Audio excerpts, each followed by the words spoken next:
Jan Zitman, Yolal Bashuk Atuyal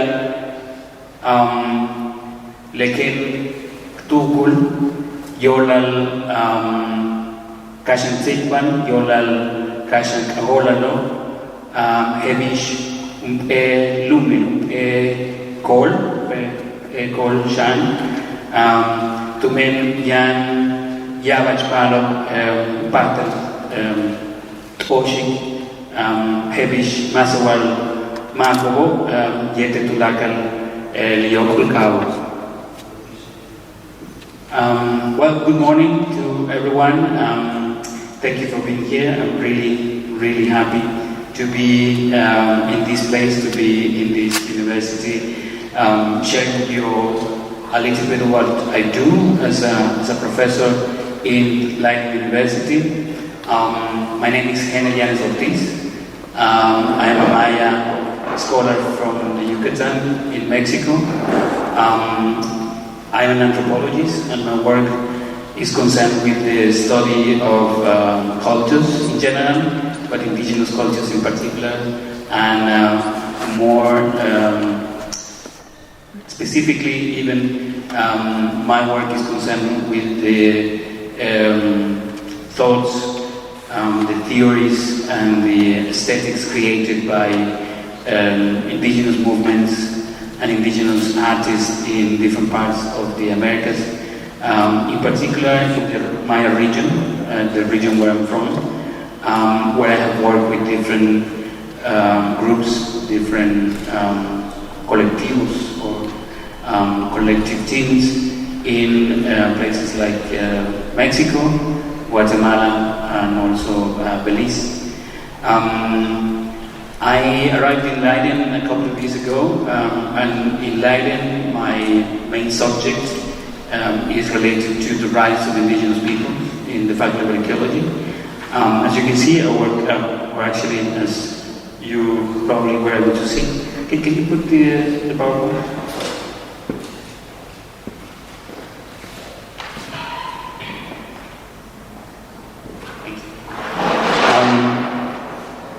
And now you can see.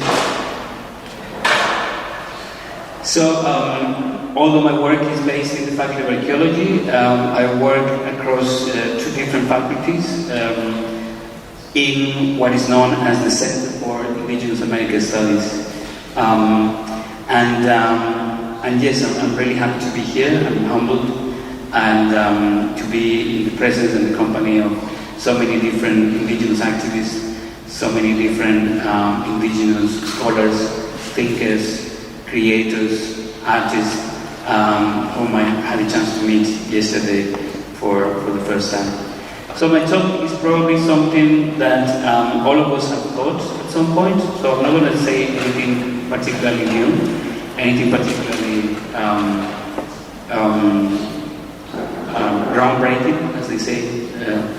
But I hope that I can inspire some further discussions, further conversations related to what it means to do research as an indigenous person, or what it means to do research in collaboration or in dialogue, in complicity to some extent, with indigenous peoples. So this is about occupying academia as a territory, and that's what I want to talk about.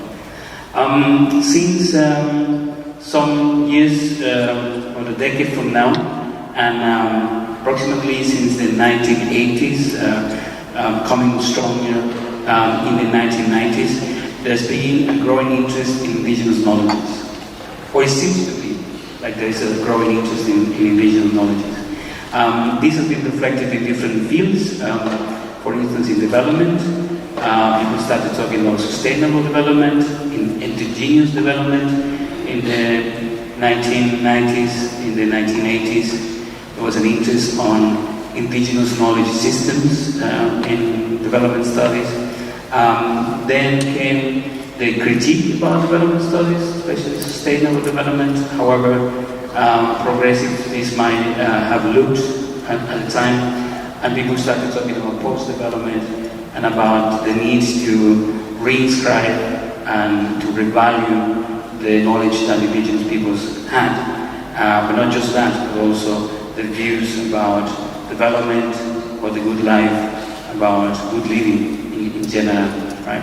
And this just not was related to indigenous communities, like we know them in Latin America or in the Americas, but also to Afro-descendant communities, particularly in places like Colombia, Peru, Brazil, which was a very interesting moment, or it has been, it has continued to be a very interesting moment.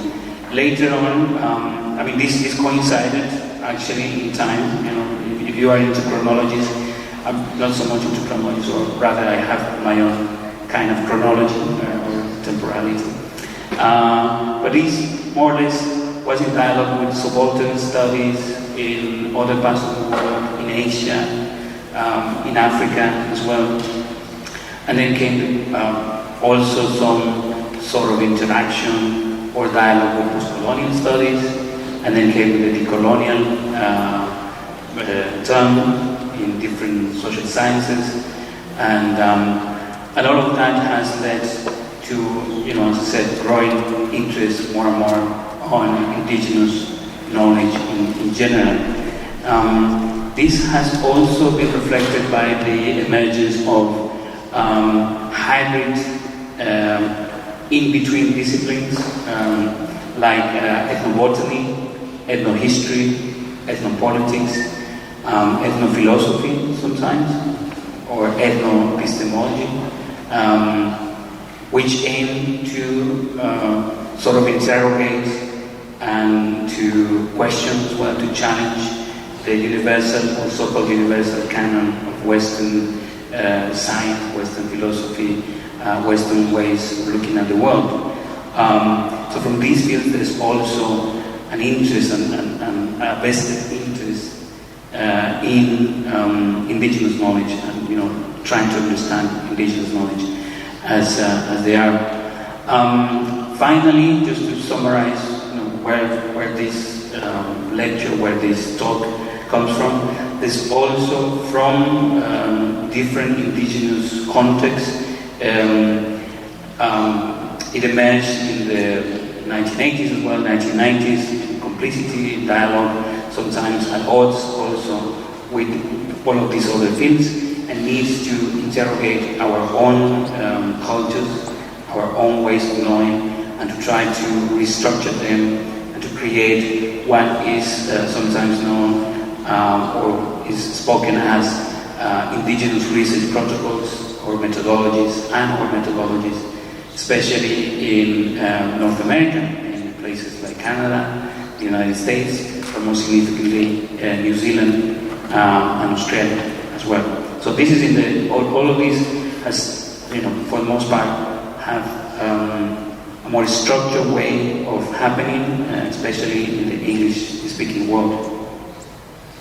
And this, in turn, has been reflected more recently in some changes, like, for instance, something that happened in 2016, I think, early 2016, which is that some of these Western legal systems, like the one in New Zealand, have started to acknowledge indigenous legal or indigenous cosmological concepts like the personhood of nature.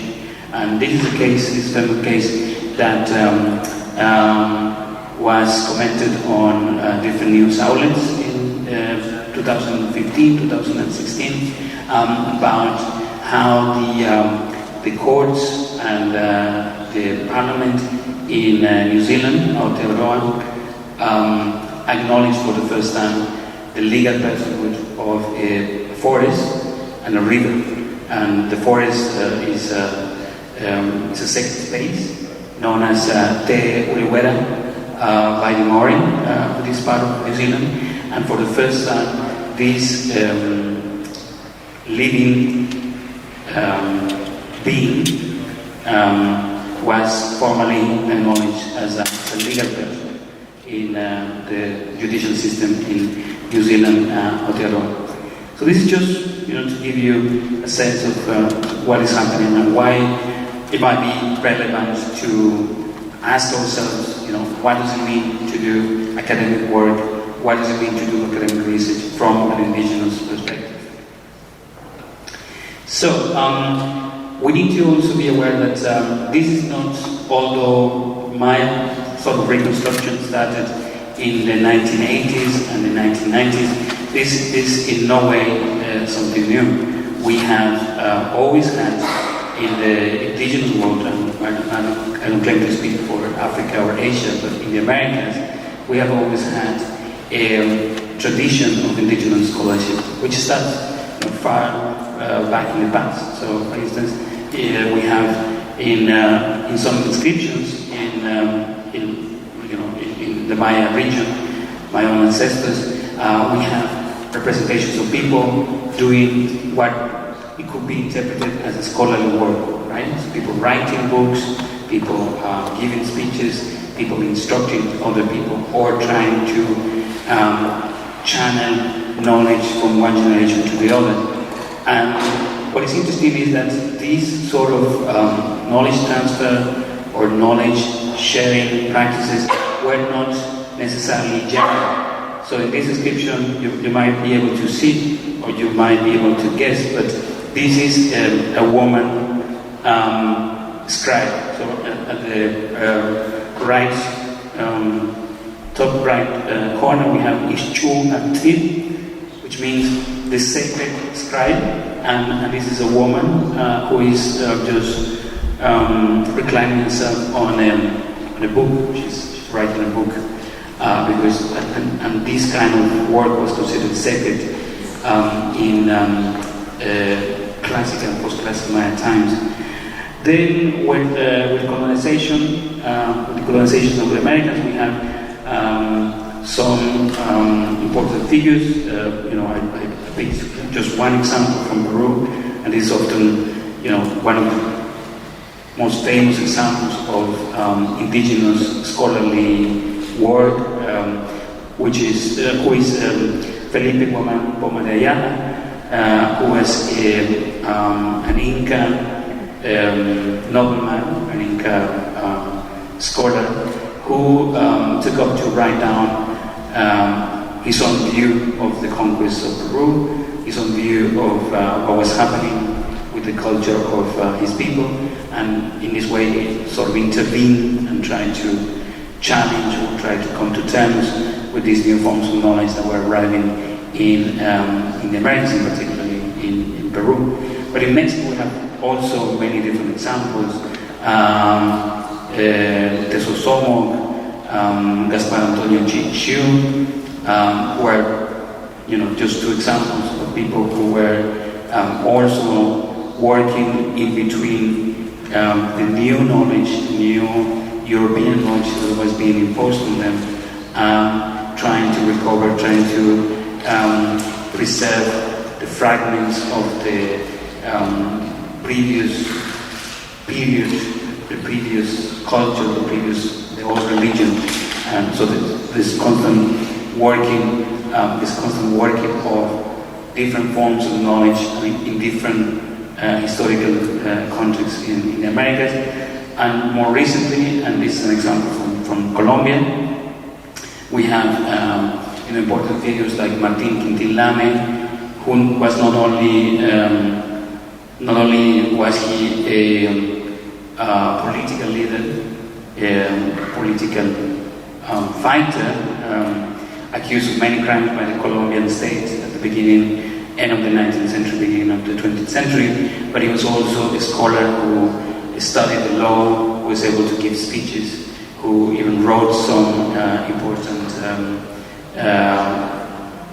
reflections, important texts that indigenous leaders in Colombia still constantly refer to in the struggles. So these are people with names. These are people who have done scholarly work, and they are part of the history of indigenous peoples in the Americas.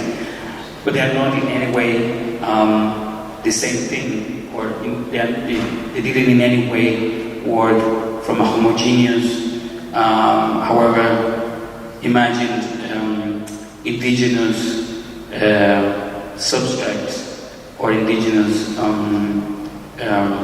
global way of thinking. They were working in concrete, in and around concrete struggles, specific traditions, but they were able to bridge between those traditions and whatever was thrown at them at the moment of colonization.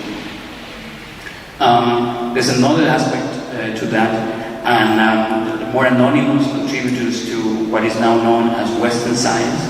And for example, in my university, there's now a project that is looking at how indigenous knowledge was the basis for one of the first treaties of botanical knowledge in the so-called Western world. So this is the Historia Naturalis Brasile. One of our colleagues, PhD students who is working on this project, was here yesterday, and the aim of this project is to show that what we tend to identify as Western science, or the basis, the foundations of what we tend to interpret as Western science, is in fact empirical knowledge taken from indigenous peoples that were later integrated into a particular way of framing the world. Framing the world, right? So when people say, for instance, in this part of the world, that Western science is in some way superior to other forms of knowledge because it's based on empirical fact, rules of evidence, and a series of methodologies that try to create an abstract view of the world. What they tend to left outside is the fact that the first blocks of this abstraction of the world were made by people who didn't believe in this ontological division between the world outside and the world inside, or between in or out, between objective and subjective, and so on, principles that are constantly reinforced ideologically in Western science and methodologies, for the most part all over the world. So there's an interesting relationship between concrete knowledge, abstraction that happens in, or happened in indigenous contexts, from indigenous epistemologies, from indigenous ways of knowing that were later incorporated into what we know, or that we tend to characterize as Western knowledge or Western science. The same goes, for instance, for many other contributions that indigenous science, we can call it that, but indigenous ways of knowing have given to the world. For instance, maize, a plant, you may say, well, maize is a plant, right? But maize is a plant that was developed in a social, collective, massive laboratory, which was Mesoamerica for thousands of years. Maize is one of those plants that, unlike wheat, like rice, for instance, needs to be cared for by people. And the interrelation between maize and indigenous civilizations, indigenous ways of living in the Americas is so strong, so close, that, for instance, we, the Maya, in the Yucatan, in other parts, we believe that we are made of maize. So people in our ancestral histories, in our ancestral narratives, we say we were made from maize. Maize was in our flesh, in our blood, and the colors of maize, because maize is also very colorful plant. So we have white maize, yellow maize, black maize, we have also red maize, and all of those different colors also explain the diversity of humanity. So we use maize as a way of reflecting about how diverse we are as humans in the world. And finally, we have many other contributions that are generally thought to be an intrinsic part of modern life, like aspirins, anoraks, tequila, mezcal, Wellington boots as well, are fashionable in different parts of Europe, and even oil extraction that we sometimes think that this is something so cool, but oil extraction was also a practice that originated in indigenous Americas at some point. There's evidence that people were extracting oil since before the arrival of the Europeans. So all of these elements, I'm using all of these examples just to try to create terrain to interrogate the assumed differences that we tend to constantly reinscribe, constantly mention in our analysis, but also sometimes even in our political mobilizations, about the differences, the assumed differences between indigenous and Western, and I want to put Western in between inverted commas, because I think that they're not, these differences are not significant. So we tend to contrast Western knowledge and indigenous knowledge in these different ways. I mean, there are different binary couplings, but these are probably some of the most representative. So on the one hand, it is assumed that Western knowledge is general, which means that it's based on general principles that you can abstract, that you can represent in an abstract form, as a formula. Whereas indigenous knowledge is concrete, very specific. It's about this and that. It's based on improvisation. It's based on practical wit or practical intelligence, right? So in Mexico we always say that when we solve something, we solve a problem that is very technical with an improvised technique or with an improvised solution. We always say this is Mexican engineering. In a way, it's about indigenizing the sort of knowledge, the sort of practical wits that we apply to solve everyday specific situations, as if the knowledge that we are applying was not based on also an abstract understanding of the world, of the machines, of the technology that we are constantly using. There's also another difference between technological and cosmological. So Western knowledge is often presented as instrumental, so it's not based on any particular ideology or any religious notion, because knowledge shouldn't be subject to religious belief, right? So that was the saying. Whereas indigenous knowledge is always represented as embedded in a cosmological bind, where people, for instance, if they're treating an illness, they have to invoke the spirits and the ancestors and the history of the place, and there's always a sacredness to the kind of knowledge that for Westerners would be thinkable, right? To have a cross in a hospital, or to have praying in an operating room, that wouldn't be particularly Western, but it would be considered something superstitious and would be dismissed right away.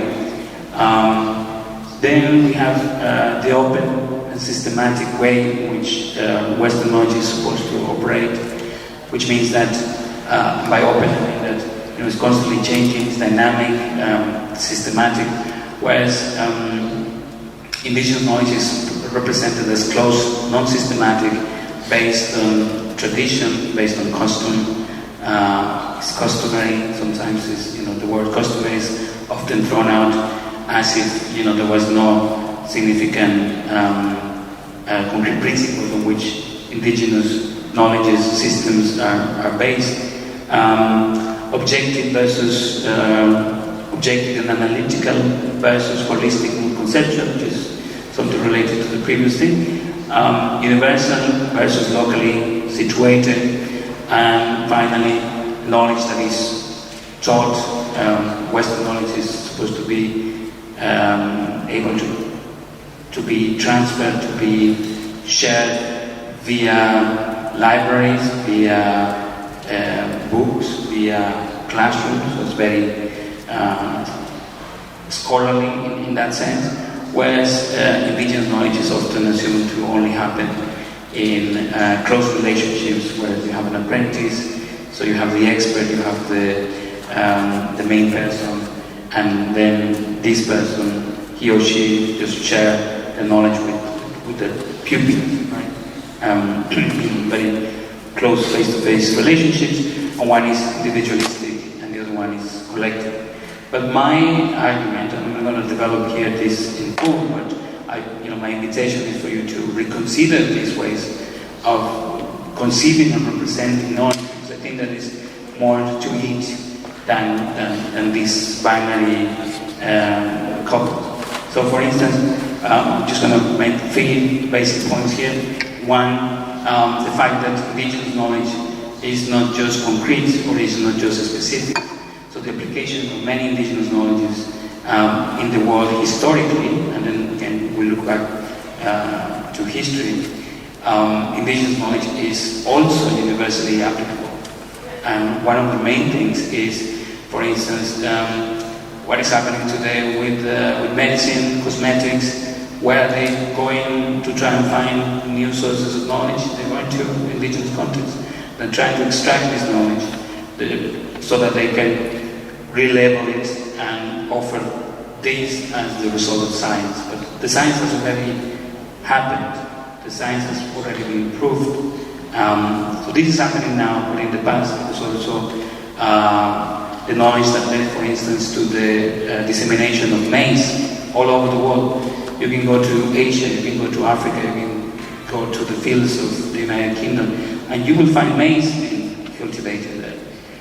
You will find potatoes being cultivated in the Netherlands, in Ireland, in the UK. And this knowledge didn't emerge from here.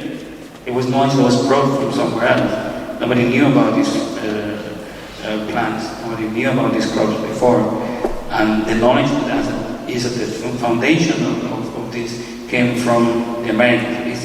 It is indigenous knowledge as well. On the other hand, science is also context-based. It's based on practice, it's based on the ideological interest of certain groups in society. But just to give you an example, many of the so-called universal applications of science have as a precondition the existence of laboratories all over the world. So you need the same conditions: the reproduction of localities, the reproduction of locations that are specific all over the world if you want to reproduce particular experiments in physics, in chemistry, in engineering. And so at the end of the day, you can do a lot of science in your own laboratory, inside the walls of universities and research institutes all over the world, only if you have the same conditions that existed at the beginning.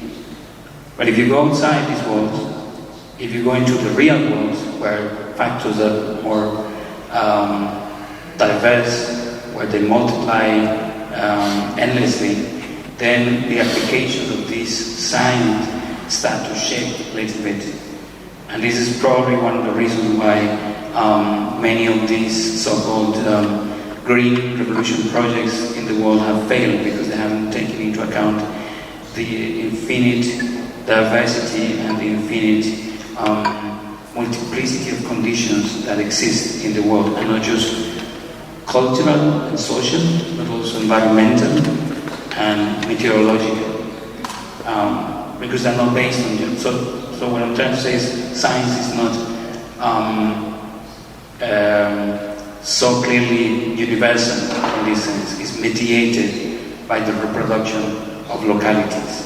And finally, if we look closely to both kinds of knowledge, both indigenous and scientific, Western, universal, however you want to call it, we can start seeing that all of these forms of knowledge, which at the end of the day, I mean, there's a problem with understanding knowledge that I'm going to talk about in a minute, whether knowledge is information or whether knowledge is about how we know things. Knowledge is often taken to be about information. So here's a piece of knowledge. I have it in my pocket, and I give it to you as if it were a recipe. But knowledge is only that? You know, it's worth questioning. What is knowledge after all? Or is it about, as you know, the theme of this Congress has put in the center, is it about epistemologies? And if it is about epistemologies, what on earth do we mean by epistemologies? And my argument, and my main point here, is that epistemologies are above all about communities of meaning, communities of practice. It's meaning in practice. It's about how we do things and how we know things. But that's easier said than done, right? So anyway, I just wanted to try and do this exercise. And the point that I was mentioning just now, I'm just trying to see, I have 15 minutes. Okay, I have to pick up the pace. Knowledge versus epistemologies, right? So we often assume that the two of them are synonymous. We talk about indigenous knowledge, we talk about indigenous epistemologies as if they were the same thing. But my argument here is that sometimes we tend to understand knowledge as the translation of information, right? So we translate information from one context to the other, and we tend to assume that this is, absorbing knowledge. We are absorbing the knowledge of the ancient Maya by looking at the different buildings that they built, try to understand symbolism, try to grasp the many ideas, the many images that how they interpreted the world through these images. We look at the Amazonian communities, and we find different uses, different values for different plants, and all of this information then we write down, we systematize, we compile in books. This is a tendency all over the world, including indigenous communities who are trying to reclaim their own knowledge. So what do we do? Back in Yucatan, for instance, there was a project with which I was collaborating and we were trying to introduce Maya knowledge into the curriculum, and the main challenge for us was that there was no book written about Maya knowledge. So where could we find the ultimate truth about Maya knowledge, written down in an encyclopedia with colorful pictures, or even better with interesting educational units and videos with mopeds and Sesame Street characters and all of these things. We couldn't find it because that thing doesn't exist. And that presented a challenge because we were trying to incorporate this knowledge. And then at the end of the project, we realized that the knowledge was there all the time. They were constantly, so we didn't need a book because the knowledge was in the presence of all the people, all of the Maya participants that were part of the project. We only needed to sit down and listen to what they had to say. The stories, the preoccupations, the anecdotes, the infinite diversity of interests that we all have as humans. But how to organize that, how to understand this in a systematic way. And so that is the challenge. And the challenge here to understand these epistemologies beyond seeing information as, or seeing knowledge as information, is to understand the social practice of sharing what I know with people who don't know what I know, right? So how to characterize this social practice. Everything happened, people learn by doing, right? So there's a common saying, and this is true here in Middleburg, it's true in Mexico City, it's true in Santiago de Chile, it's true in New York, it's true everywhere, perhaps. But doing is not as thoughtless it's not as unconscious as we tend to assume. Doing is organized according to certain social representations. And doing is also embedded in systems of authority. Because people are authorized by their own communities to impart knowledge depending on the perceived quality of that knowledge, right? So in the end, what we need to look at when trying to understand epistemologies is not so much the information that we can gather, but even better, it's about understanding the specific ways in which people know, or people explain how they know, and how people explain what they learn and how they learn. So I'm not going to go into too much detail here, but if we start understanding epistemology, or epistemologies in the plural, as knowledge in practice, then we need to pay attention to communities, to the formation of communities. And this is not just, as simple as say, non-indigenous versus indigenous, or Western versus Eastern, or them versus us. Because between and among us, there are also communities. There are smaller communities of people inside the indigenous world. People who are expert farmers, expert peasants, people who are expert hunters, people who are expert artists, expert musicians, expert carvers, expert pot makers, and so on. So there are different communities that organize knowledge and organize epistemology. There's also knowledge is organized according to value. And values are important and are not easily apprehensible. So people would say, we value this person because the knowledge that he or she brings to the community. But there are other values that are more hidden, and they only appear, or they only become evident in practice when people start selecting those who they like the most against those who they trust the most, right? So it's not as easy as it seems, but it's worth inquiring.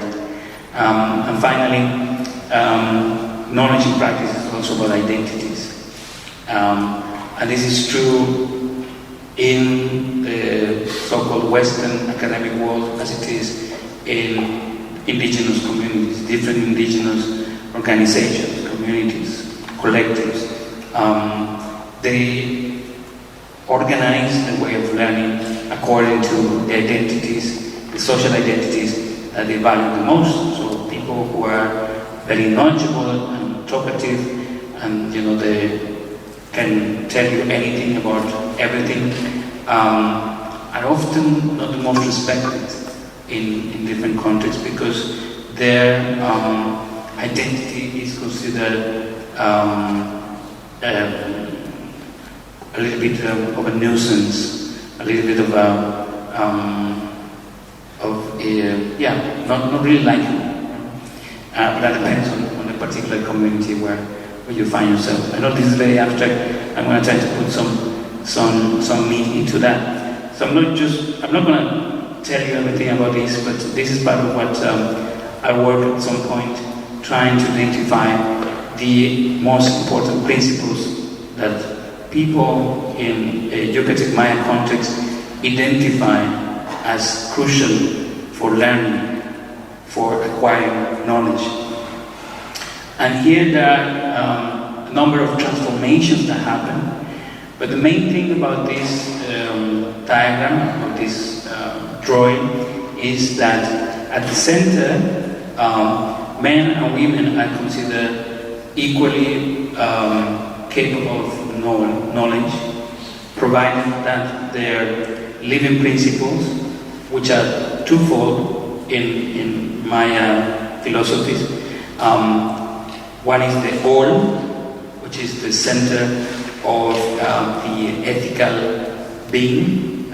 So this is the center of willfulness, center of the human will, whereas ik is understood as the vital force, that will make us stand up in the morning and move forward.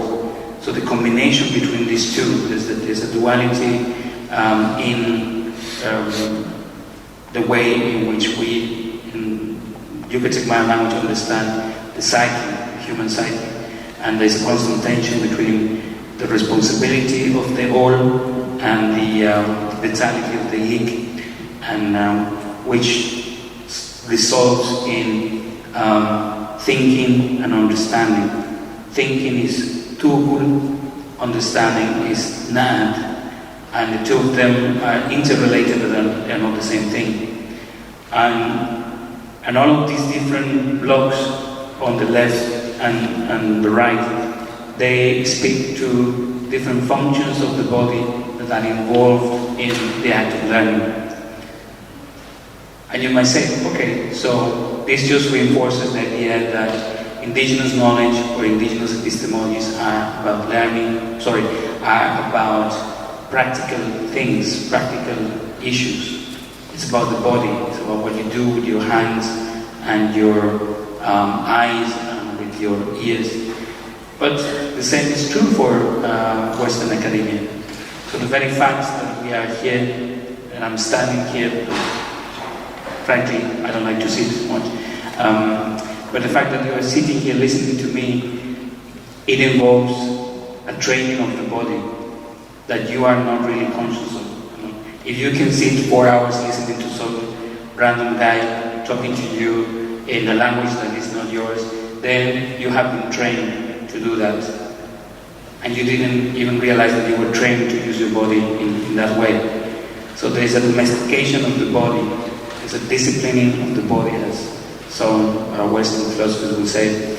That is similar, or is not dissimilar to the domestication or the training of the body that happens in other contexts, indigenous contexts. We only need to de-ideologicize, that's our word, devoid these processes of learning from the ideologies that support.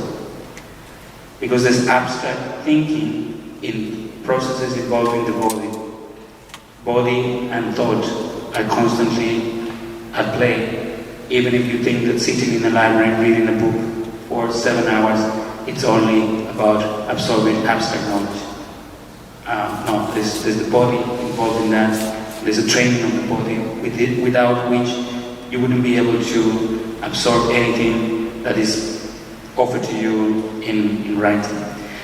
So, this is just to make the point that, and try to bridge between indigenous and academia, that when trying to do academic work from an indigenous perspective, in an indigenous context, we need to be aware that there are practices that are important and that they need to be foregrounded, or they need to be more visible. So I'm using here a quote from the famous book by an indigenous scholar, Linda Tukifai-Smith, Maori scholar, whose famous book, Decolonizing Methodologies, has been an inspiration for a lot of indigenous academics, especially in the English-speaking world. What she says is, these values, practices, or ways of knowing that we indigenous academics use are responding or tend to reinscribe also the embodied practices that we use in our own indigenous context. And she quotes some of them, not oracy, debate, disagreement, formal speech making, structured silences, and other conventions. All of those shape the way in which indigenous peoples tend to interact in academic contexts, just as they do in non-academic contexts. So there's a transfer of embodied practice that needs to be foregrounded and that needs to be present when doing or trying to occupy academia as a territory by indigenous peoples. And So this basically, again, so this basically speaks to this, the ethics and the objectives and the representation of academic knowledge are also important for indigenous peoples, but also for potential allies of indigenous peoples in this particular type of work. So trying to sort of play with the idea how to decolonize indigenous knowledge, you know, and it sounds like an oxymoron because, you know, we're talking about indigenous knowledge, which should be decolonial by definition, but often it's not, right? Because the ways in which we sometimes approach indigenous knowledge are, to some extent, an extension of this particular way of knowing, which corresponds to Western epistemologies. The insistence on books, the insistence on lectures, for instance. this very moment, you know, ironically, but yeah, we need also to inquire and to try these formats. So, how to decolonize indigenous knowledge? We need to move from fragmentation, right? Because, as many scholars have said, indigenous historians have said, the colonization process violently broke down forms of knowledge and systems of practice that were interrupted. Our experts were killed. People who knew the things that were important to our communities, to our peoples, were persecuted, burned at the stake, trafficked, moved to some other place. So that's undeniable. There was a fragmentation at that point. But moving from that fragmentation onto the reconstruction is the first building block, especially when doing academic research from an indigenous perspective. How do we put all these pieces together? How do we go back to a moment where they were not so fragmented, not separated, not unified and not homogeneous? Because that's you know, an idea that we should keep in mind, that there was no moment in time, probably, where indigenous knowledge was static, homogeneous, and unified completely. There was always diversity, there was always dynamism. So when I'm talking about reconstructing knowledge, it's not about going back to a point in time where nothing was impure, where nothing was settled in stone, but rather to go back to a moment where the social dynamics were lively, were operating, were functioning, and were adapting according to the interests of indigenous peoples. Because that's the next step. Reconstruct, but to dynamize as well. We need to move with the kind of research and with the kind of knowledge that we can put together, put back and run with it. There's no gain in nostalgia. We need to move into the future, into the ancient future, as some indigenous scholars have put it. I'm over for 3 minutes, but just want to show you how a key element into this dynamization of indigenous knowledge is happening right now, and the ways in which I try to approach this challenge. So on the one hand, I've been looking for some time into performance, going back to the embodied nature or to the embodied quality of most knowledge, not just indigenous knowledge, but most knowledge in the West, the East, the South and the North, and looking at ritual and arts. Also trying to understand indigenous aesthetics, as a source of knowledge, something that is difficult to characterize because it's not information, it's about perception. So it's not something that can be conceptually analyzed, or not necessarily only conceptually analyzed, but also that we need to respond viscerally, right? We need to respond with our epidermis, with our skin, right? And finally, going on the opposite direction, somehow trying to understand the digital appropriations that indigenous activists all over the world are inflicting online, translating a lot of the experiences that we have as indigenous peoples, grounded in territories, but using this new territory open and somehow atmospheric territory, which is the internet, as a new platform. So, why performance? Performance was always ritual dance, music. All of these art forms were always at the center of knowledge systems, knowledge practices in pre-colonial times. So we have here an image from Codis, the Nahuatl people, and today different activists, especially indigenous activists, are constantly using ritual to reinscribe knowledge. So this is a picture from what I call the Fiesta and Ferias de Maíz movement in the Yucatan Peninsula.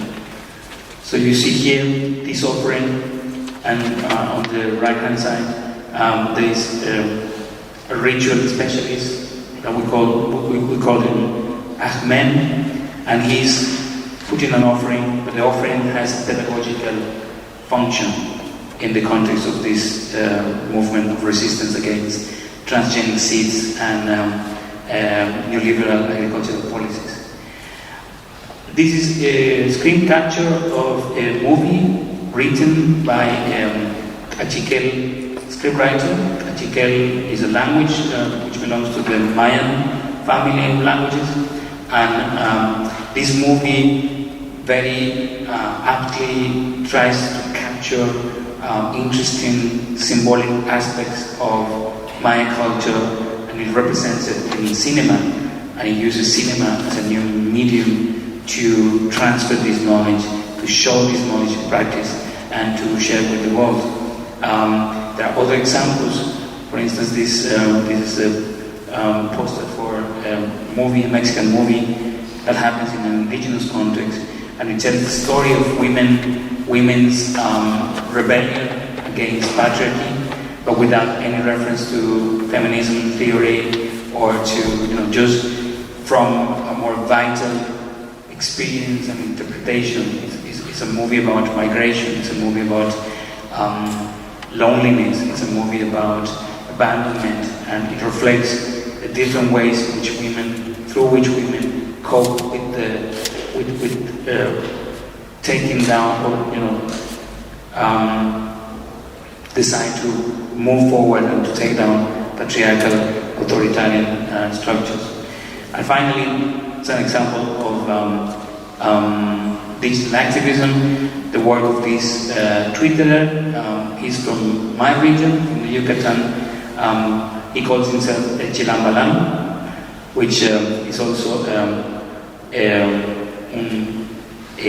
guiño, a wink to famous text from colonial times, was text of resistance that combined the knowledge of the old religion and the old philosophy in Latin characters. So he now uses Twitter to promote the same sense of rebelling and reinscribing Mayan culture into the world. Right. So, to finish it all, back to the future, right? On to the ancient future. So we think about indigenizing Western science. This is another question that we might continue thinking and talking about. But I think I just wanted to present some of the faces who are already taking up this task. Gladys, Pedro, Judith, Juan, and Georgina, all of them academics, all of them researchers. Gladys too, from the Quiche people, Pedro Garzón, Chatino, lawyer, Judith Bautista, Zapotec, sociologist, Juan Lopez Incin, Tzotzil, educator, and Georgina Mendez, all feminist.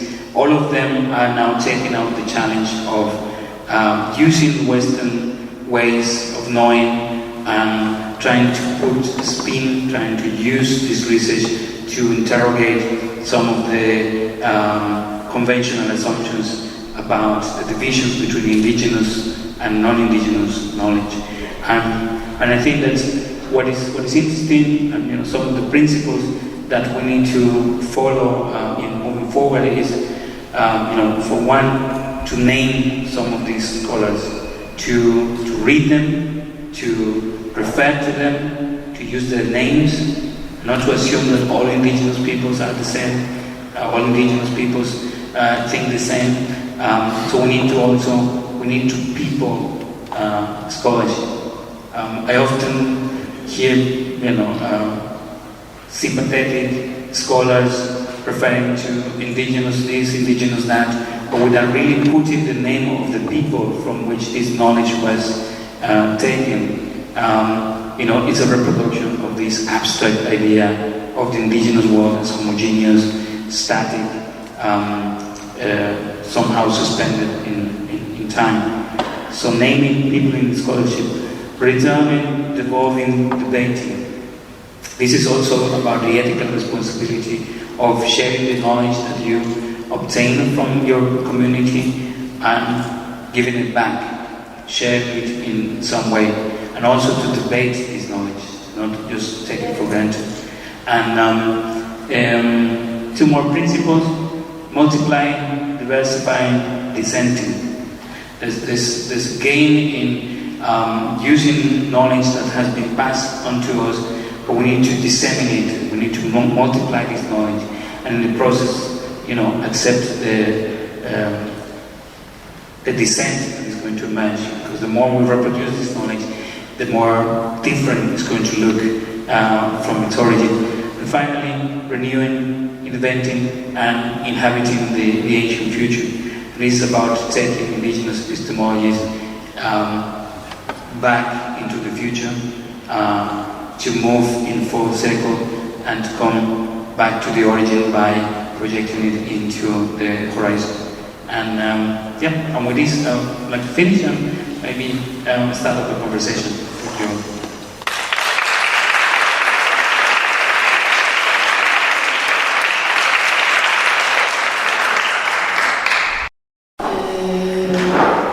Bueno, ahora queda la discusión, ¿no? ¿Qué prefiere la audiencia, en español o en inglés? English or Spanish? English this time? Spanish? Spanish. It's gonna be difficult for the interpreters, but okay.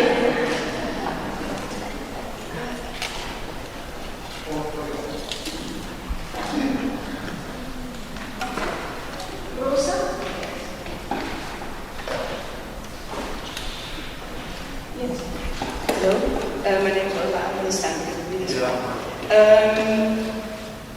Thank you for your very interesting presentation, first of all.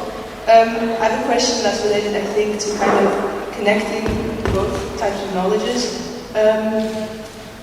I'm from Holland, and I see that there is still knowledge that's closely related to the land and focusing on kind of realizing how important it is that we care for the land.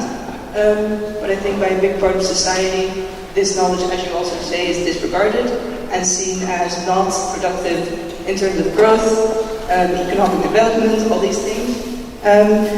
but I do think that some people who do notice this are therefore really struggling to, I don't know, bring it under the attention and maybe convince some of the people or the governments to focus on this and really start acknowledging this knowledge, but also therefore, I think, part of indigenous knowledge from all over the world. What are your thoughts on this, and can you maybe give some tips on what I can do to improve this? Thank you.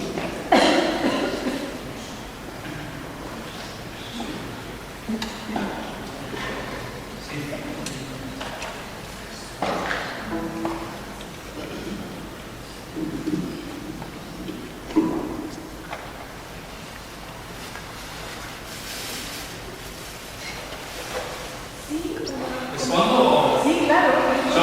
I answer? I was thinking maybe we can take 2 or 3 questions and then try to bring all of them together. Right. Yeah. Okay. So thank you for the question. I think that one of the important maybe strategies to sort of support your case, which I think is really interesting. I do believe that what we often refer to as Western is more diverse than we tend to think. Not that it doesn't respond to a particular tradition, to a particular way of looking at the world, but even this way has its dissenters, people who are not completely Western.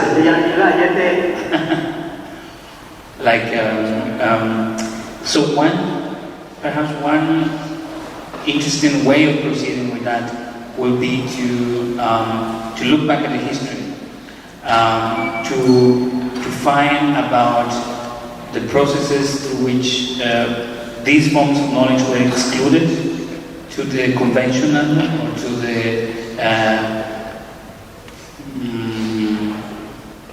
assumed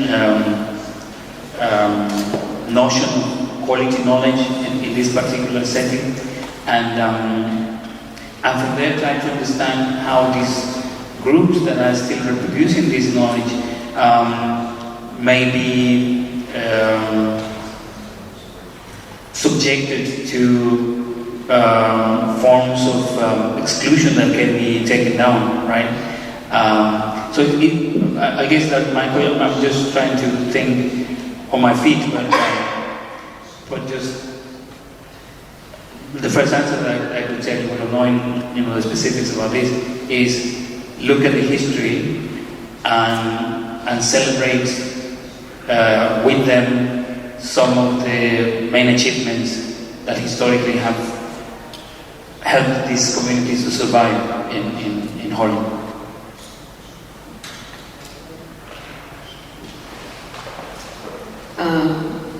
Thank you very much for a very informative presentation.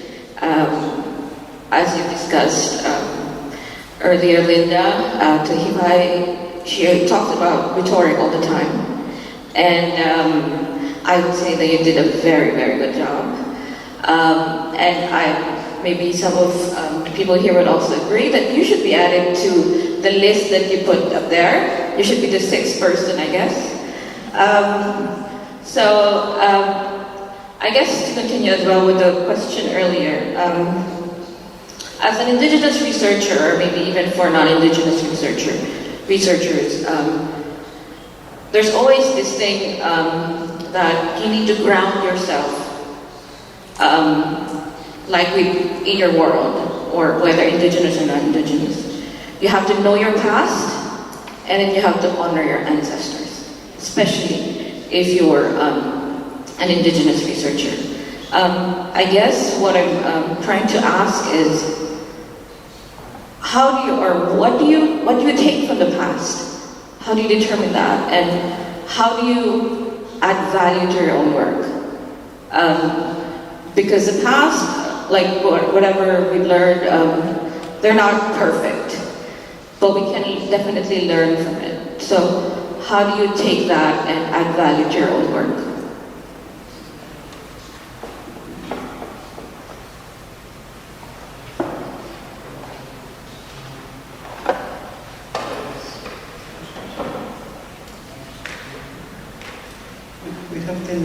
maybe it's good to take a few questions together. Okay. So I answer to Claire's question? Yeah? Yeah? Okay. I do think that, we often, in some conversation with some of these guys are my friends, right? So, I name them because I know them and, I love them and I appreciate their work. So that's my connection not with the past. They're not the past, they are the present, actually.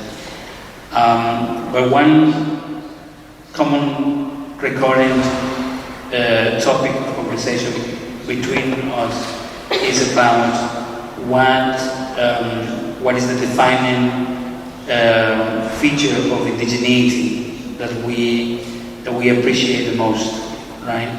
And there are different types of indigenous persons in Mexico, in the Americas, in Latin America, and there are indigenous people who are, live in communities, speak the language, do the cultural thing, but they are trying to escape from that. So they're trying to because they have been discriminated, because they have been marginalized, because they feel powerless just by living in this context.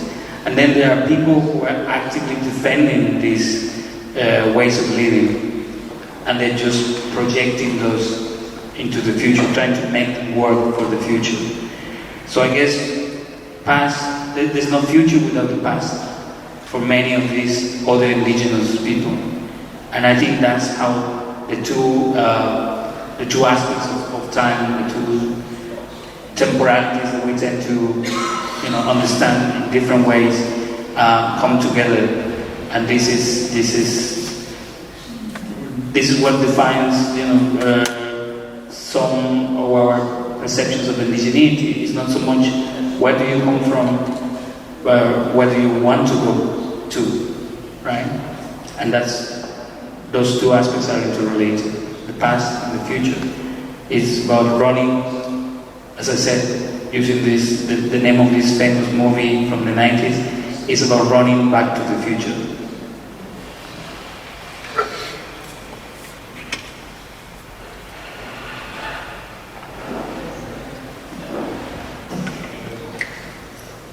Olá, buenos días, soy Lucas y muy interesante eso que es un camino para nosotros nativos, explicarnos nuestro conocimiento, que somos verdaderos conocedores, que convivimos a milenios de años con ese conocimiento, a pesar de que no colocamos en escrita, mantenemos en oralidad.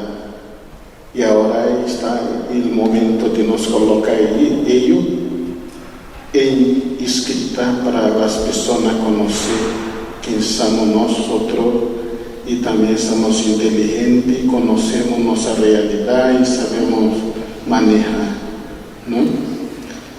Y fico muy grato porque antes eran los blancos que llaman, ¿no?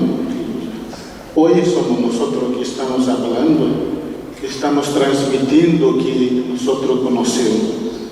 Eso que en realidad un pesquisador y indígena, ¿no? Y quiero colocar diciendo que muchas de las veces nosotros a veces no conocemos la realidad de otros pueblos, mas a lucha son iguales, pensamientos son iguales para buscarnos nosotros objetivos. Claro que a veces nosotros somos humanos, no somos totalmente perfectos, mas consertamos. E isso que eu creio que está bem explicado Só falta colocar algumas coisas concretas, né? Então, se coloca com objetividade, com clareza, o processo onde que começa, pelo meio e fim. Então, aí somos bem investigadores, somos científicos também, culturalmente, já somos esse que nós podemos adaptar esse conhecimento ocidental também para que as coisas tenham equilíbrio, não? E muitas graças.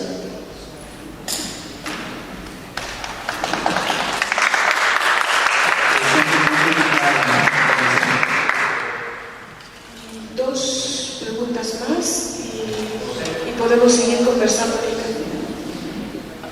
Thank you. Yes, it was a lovely presentation. I don't have a lot of knowledge about Latin America. I'm myself an African from South Africa. But the type of chronological development of thinking, line of thinking, how it went from where it started, I can see in our scholarship as well, specifically our post-colonial scholarship. And just a comment, you mentioned how Western thinking is very diverse. And at the moment, in South Africa, specifically in our scholarship, what we are looking at is looking at the diverse and specifically the marginalized thinking within Western philosophy. Specifically, if you look at continental philosophy, for example, something like phenomenology, which speaks about embodied experience and embodied learning. So we're trying to see, can we take that which is Western, maybe, but we're trying to adapt it to our context. So yes, it is based within a Western line of thinking, but some of the principles we can apply in our context. That's just a way that we are in South Africa, at least, within an African indigenous context, trying to speak back to Western science or Western thinking.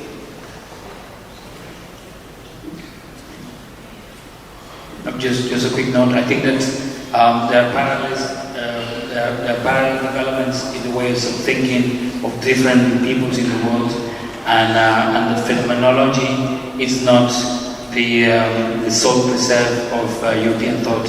It's everywhere in the world. It has different names in different parts. And what is interesting about explorations of philosophy in indigenous contexts might be how to put that, or how to phrase, how to express these ideas in indigenous languages.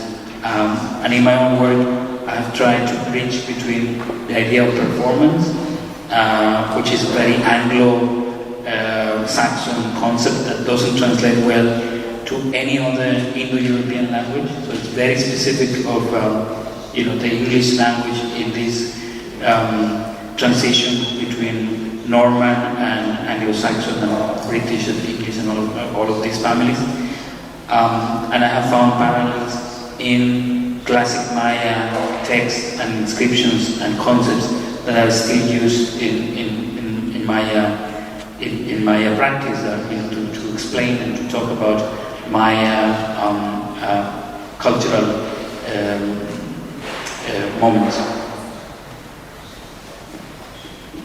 Hi, Professor. Thank you for the very interesting presentation.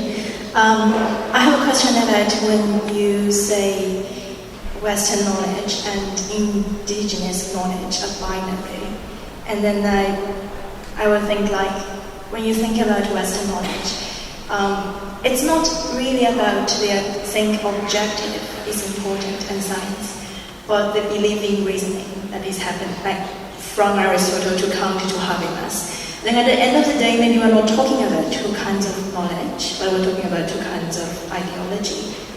And then when you talk about de-ideologized indigenous knowledge, that is a little bit puzzling me, because it's another ideology, just not the same. Yeah, but my point was actually about devoid, de-ideologious, or whatever that is. So to take ideology out of the binary contrast between indigenous and not so much about taking ideology out of indigenous knowledge, although there is something about that. So because the very idea of indigenous knowledge is predicated on the idea that there's something that we can call Western knowledge. And I think that that's the ideological foundation that we need to challenge. Because the concept of indigenous is historical. It wasn't used in any part of the world before the 16th century. It was very specific about colonialism and about displacing knowledge that wasn't considered worthy of being called that. So that's the kind of ideological foundation that I want us to interrogate together.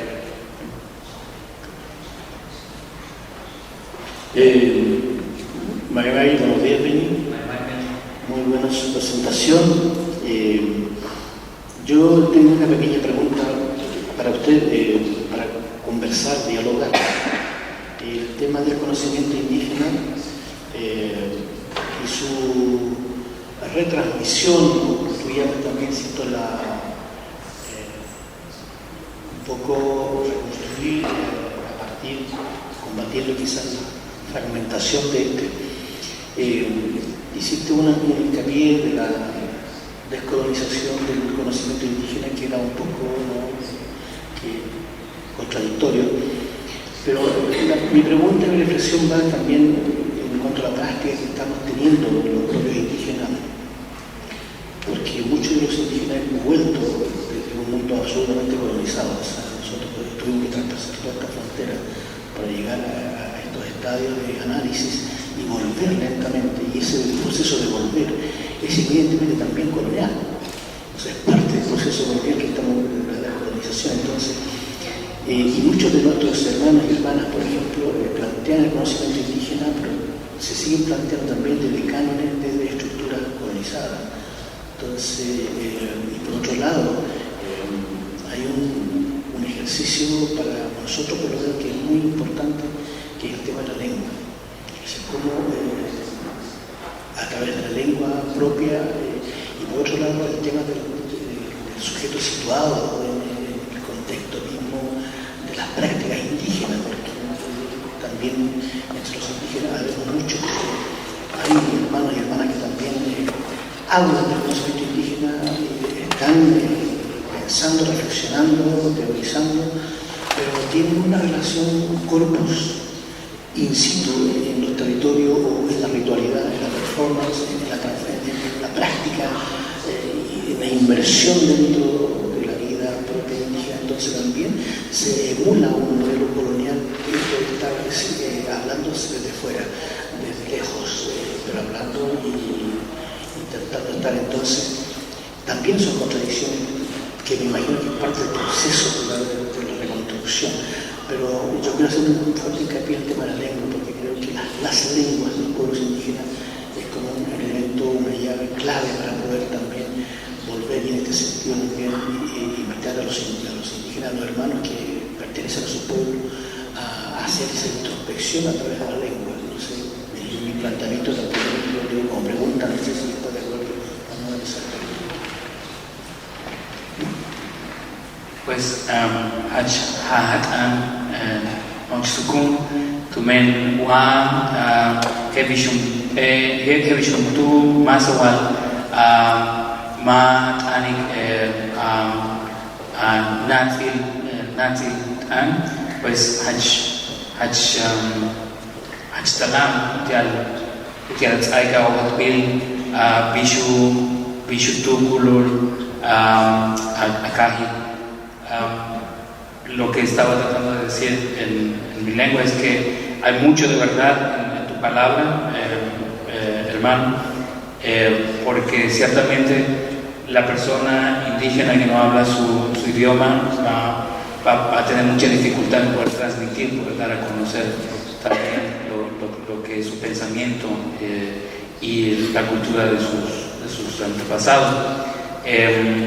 Y la lengua sí también nos sirve para capturar estas maneras particulares de ver el mundo y no son fácilmente traducibles. Entonces hay que incorporar estas palabras, estos conceptos y también tratar de de interrogar lo que es específico. Yo a veces también en algunos círculos nuestros allá en Yucatán, yo he criticado mucho la idea de tomar conceptos de otros hermanas indígenas y simplemente tratar de traducirlos a nuestra realidad sin antes tratar de encontrar esos conceptos que son propios de la lengua y de la vivencia en los pueblos. Por ejemplo, la idea del summa causale, ¿no?, que se ha traducido en algunos contextos activistas como malo pushtal en maya yucateco. Pero malo pushtal más bien significa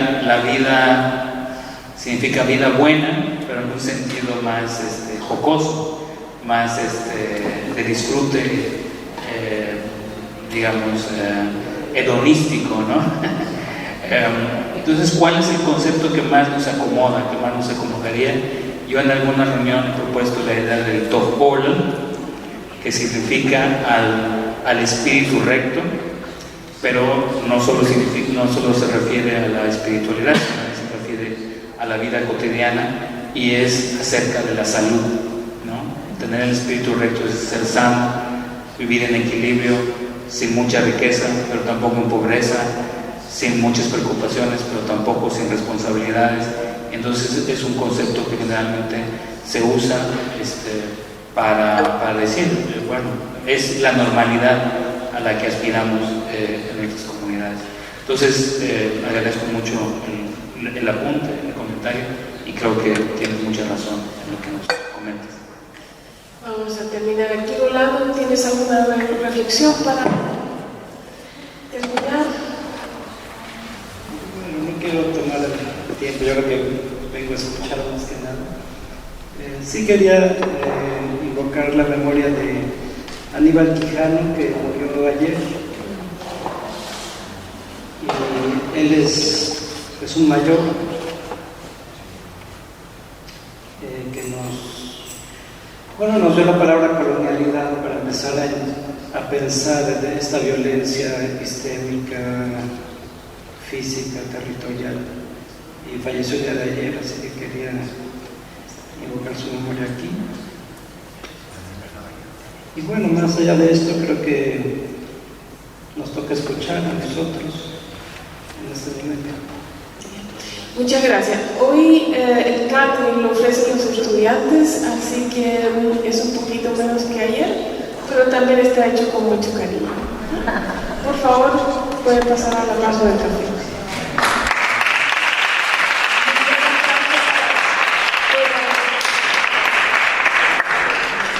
¿Y quién es? Good morning.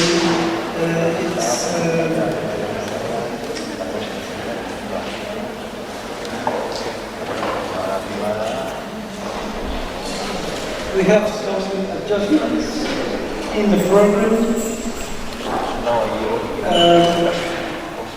The fourth panelist is not here. The third panelist is on its way in the train. So we hope that we'll arrive in time. So we need the same order as it is written in the program. And we just have time to have a nice post conversation. We'll start with Paola Villavicencio. So please go ahead. Is that me? Hola.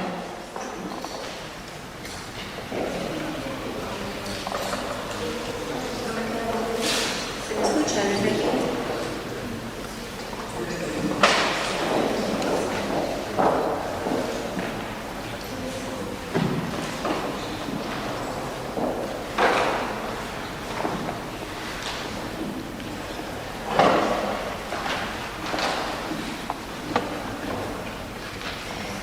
Buenos días a todos y a todas. Gracias, Cher, por la introducción. Como han escuchado, mi nombre es Paola Villavicencio. Yo soy de Bolivia, pero bueno, estoy en la academia trabajando aquí en Europa por ya muchos años, pero Por supuesto que no me he desvinculado de la realidad de mi país, de hecho la trato de seguir y aportar con lo que pueda, ¿no? Y quiero agradecer a los organizadores de este evento, porque es la primera vez que participo en un evento de este tipo, de esta red, y he quedado encantada. Lo compartía con algunas de los líderes, y creo que es una oportunidad para aprender todos, y creo que estamos aprendiendo muchísimo. Así que muchas gracias también a todos los líderes que están aquí compartiendo sus experiencias y dándonos también mucha más fuerza para seguir desde nuestros espacios apoyando el trabajo que ustedes están haciendo, ¿no? Y resistencia para todas ustedes, todas y todos ustedes. Bueno, esta presentación ha sido propuesta en inglés, entonces la haré en inglés. Sin embargo, podré responder las preguntas que sean en español, y podremos generar también un debate sobre precisamente uno de los temas que está dando controversia en mi país, que es los derechos de la naturaleza. When I started to work on the rights of nature, it's okay? Okay.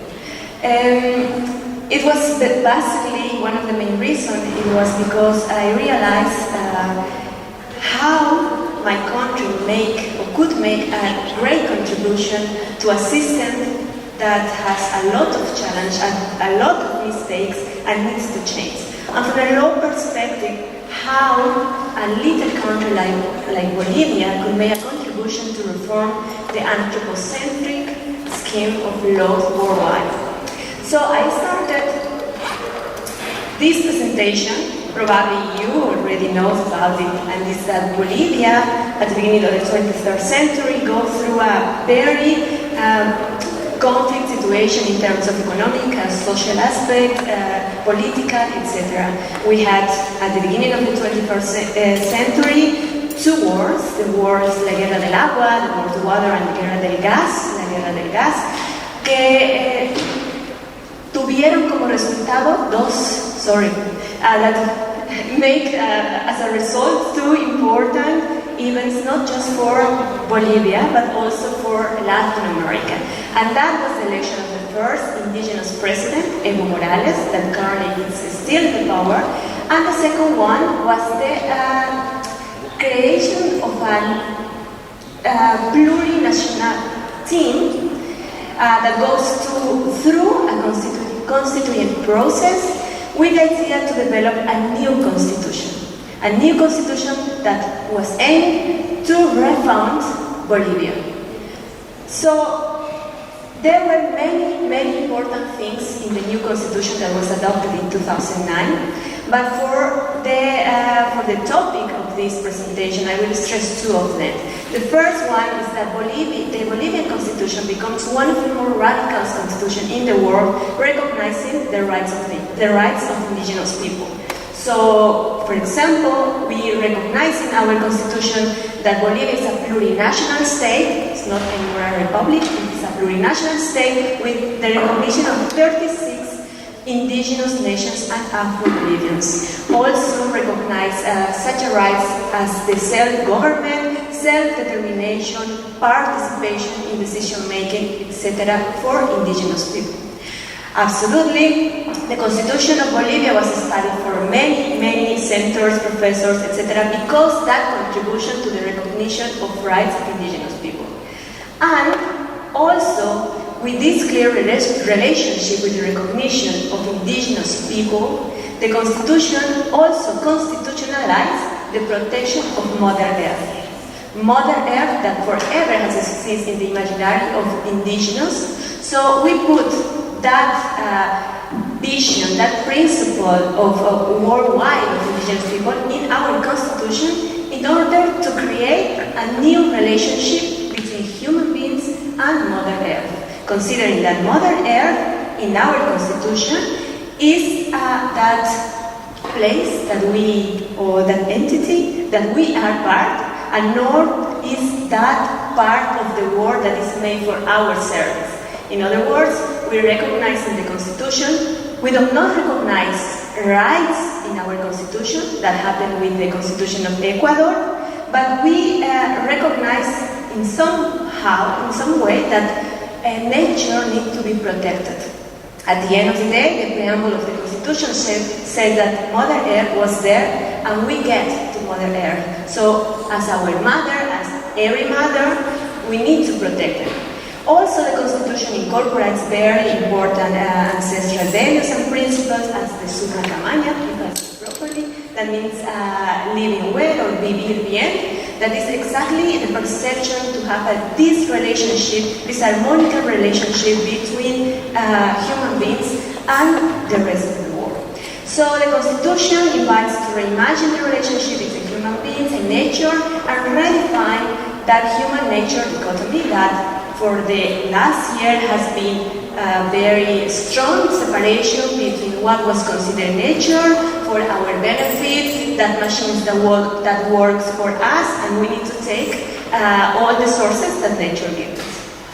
So as I said, the Constitution does not recognize rights for Mother Earth, but the Constitution provides some guidelines that then becomes in the support for the development of new laws.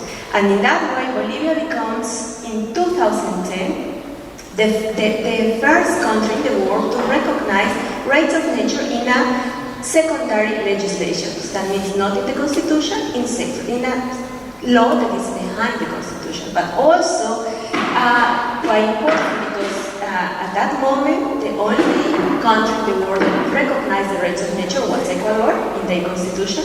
So, with the support also of the work that they did in Ecuador, in Bolivia, we adopted, the Plurinational Assembly adopted in 2010, the Law on Rights of Mother Earth, and in 2012, the Framework Law of Mother Earth and Integral Development for Living Well. So from where these laws arise? Well, basically, since the constitution process, since the definition of the new constitution, the involvement of social sectors and indigenous people was very important for the definition of the new constitution. That means that many indigenous groups or communities worked together with other parts of the society to define the constitution. And at that stage they say, okay, we are incorporating the protection of Mother Earth, so we need to have a law that developed, as Ecuador did, some that recognize some rights and also some obligations. And that's exactly what happened with the law in 2010. But there is a but. As I said, the indigenous communities, the 5 major organizations in my country, decided to elaborate a draft law, a proposal of law that should be submitted to the government, and that state Morales government, to be discussed and adopted. This proposal was very important for one main reason: the strong ecocentric approach that it has. Basically, it recognizes, and I will explain why I mentioned this draft law.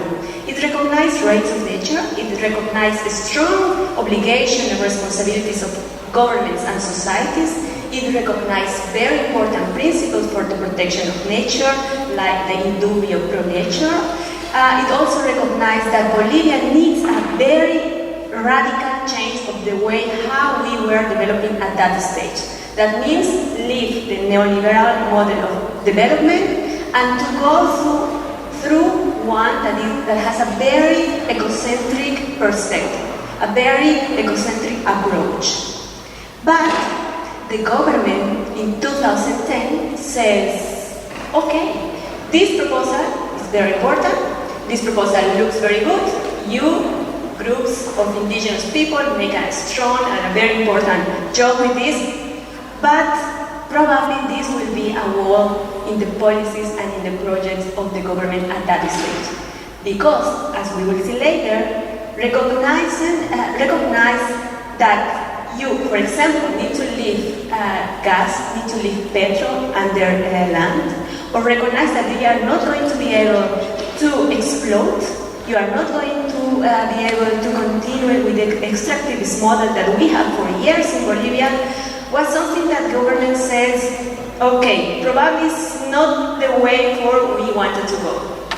So the government said, let's do something. We will approve the first law in 2010, a very short law, very important because it's completely an ecocentric law, with 10 articles that basically says Mother Earth has these rights, the right, for example, to life, to diversity, to water, to clean air, to equilibrium, to restoration, and to be free of pollution. This law recognizes some important guiding principles as harmony, collective goods, no commercialization of Mother Earth. It also recognizes obligations and duties not just for the state but also for the society. And it tried to give some answers to how Mother Earth can go to court. Who is going to represent Mother Earth? So the law says everyone, and plus one office that it should be created, a public office of Mother Earth to protect nature interests. So the government adopted this law in 2010. The indigenous communities were agreed with this law, but not really because it was not all the proposals that they submitted to the government. But this adoption of this law coincided with the COP in Cancun after the Copenhagen conference about climate change. And if you probably remember, the Copenhagen conference on climate change was a complete failure for governments, for the international community, etc., because countries were not able to adopt that agreement that everyone was waiting on terms of climate change. But Bolivia said, and the government says, we need to give a sign to the country that we can go further that intergovernmental negotiations. And the government adopted this law. But, as I say, this was not the mirror of what indigenous communities presented. And they say, don't worry, we are going to continue this process to create a framework law, an umbrella law. A framework law that has this framework category that basically means that sectoral laws should be under and should comply with all the stipulations of this framework law, and adopted in 2010-2012 the framework law. But, again, another but, you will listen a lot of buts in my presentation. This framework law is not what the indigenous communities proposed. For one main reason. While the first part of this law recognizes the rights of nature, recognizes that we need to protect Mother Earth, we need to fight against the system, etc., there is a second part of this law, as its name says, about integral development. But at that stage, no one knows what exactly means integral development.